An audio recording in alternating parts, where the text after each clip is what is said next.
Expliquez-moi pourquoi est-ce que vous ne croyez pas au scénario que maintenant que Vladimir Poutine est... D'ailleurs, je devrais même vous poser d'abord la question de savoir si vous êtes d'accord avec mon introduction de tout à l'heure et cette petite musique qui dit que Poutine a gagné la guerre en Ukraine. Moi, je pense qu'il a gagné, tout à fait. Je crois qu'on n'est pas loin de la fin de la guerre, pour une simple raison, je peux vous dire, puisque l'armée ukrainienne manque d'effectifs. Vous pouvez envoyer à l'Ukraine autant d'armes que vous voulez, autant de munitions, mais bientôt, il y aura personne pour se servir de ces armes.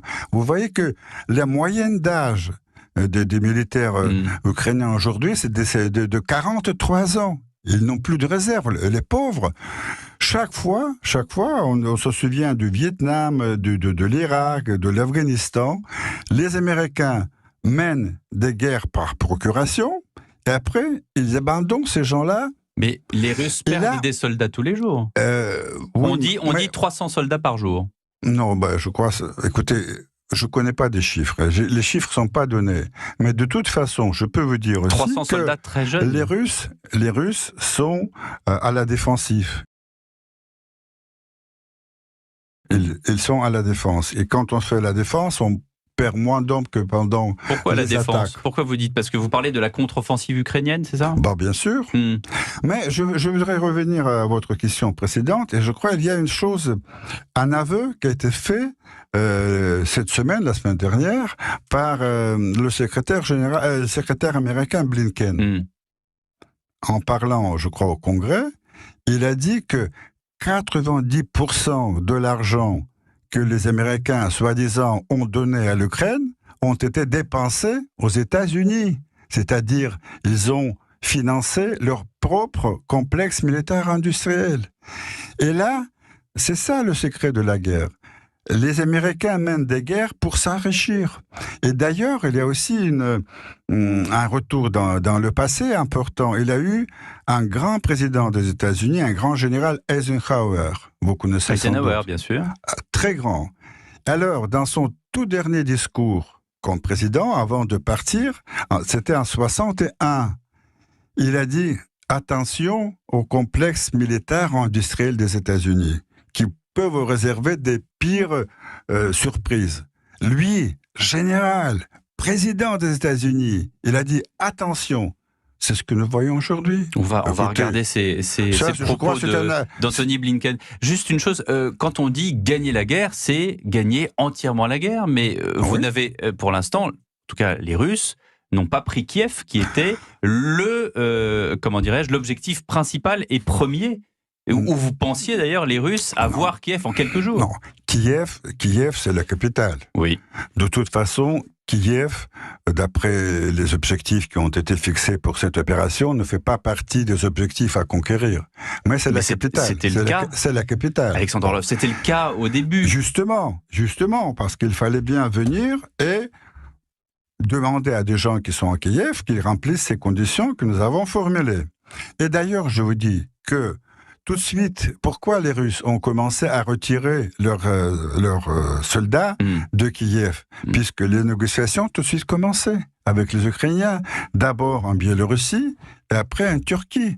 Et on a même préparé un projet d'un accord de paix. Et puis, alors c'est Boris Johnson qui est venu à Kiev, envoyé par les Américains, dire « Ah non, stop, pas de signature, pas de traité de paix, il faut continuer la guerre. » Voilà, ce sont des faits. Qu'est-ce qui nous dit, et vous n'avez pas encore répondu à cette question, parce que d'abord vous avez clairement dit ce soir sur Europe 1 que Poutine a gagné la guerre en Ukraine, qu'est-ce qui nous dit que Poutine ne va pas étendre sa belligérance à d'autres pays, et notamment... Mais pourquoi faire? Je vous retourne la question. Quels sont les intérêts? Puisque Poutine, il est très rationnel. Une partie des Polonais, par exemple, ont peur que Poutine attaque la Pologne. Écoutez, vous savez, avec la Pologne, nous avons à peu près les mêmes relations qu'ont eu jadis les Français avec les Allemands. On a avec la Pologne une histoire un peu compliquée et difficile. Mais, je confirme. Mais je peux vous dire qu'il n'y a aucun intérêt pour la Russie à conquérir ces terres. Nous avons nos propres terres qu'on n'a pas encore aménagées. On a tant de travail chez nous. Et encore une fois, je reviens. Pourquoi on a attaqué l'Est de l'Ukraine? C'est parce que la population russe et russophone était menacée, pas seulement menacée, mais agressée par le pouvoir à Kiev. Le résultat de cette fin de guerre, puisqu'on y approche, si je vous écoute, ça veut dire quoi? Ça veut dire qu'il y a des territoires de l'actuelle Ukraine qui vont revenir à la Russie? Écoutez, moi je crois que les territoires qui sont contrôlés aujourd'hui par la Russie. C'est-à-dire le Donbass, la Crimée. C'est-à-dire il y a Crimée depuis longtemps déjà. La Crimée, depuis 2014, c'est réglé. C'est réglé, elle est russe. Elle est russe, bien sûr. Elle a toujours été russe. Elle a toujours été russe. Vous savez... Je vous laisse parler, Alexandre Orloff. Bien sûr. Je ne vous contredis pas, mais la Crimée est russe. Vous voyez mon regard interrogateur. Oui. Écoutez, la Crimée est russe depuis 1873, quand Catherine la Grande a rattaché. Alexandre Orloff, vous voulez que je vous parle des frontières de la Pologne dans 1660 ? On peut continuer comme ça longtemps. Non. Et après, il a été toujours... faisait partie de la Russie, de l'Union soviétique. Et alors, le fait que Khrouchtchev, en 1954, a changé les frontières administratives au sein du même pays ne veut rien dire. Et d'ailleurs, vous savez que de 1991, quand l'Ukraine a proclamé son indépendance, Yeltsin a dit tout de suite à Kravchuk, attention, la Crimée et Donbass, c'est le nôtre. Et il fallait bien sûr à Yeltsin insister.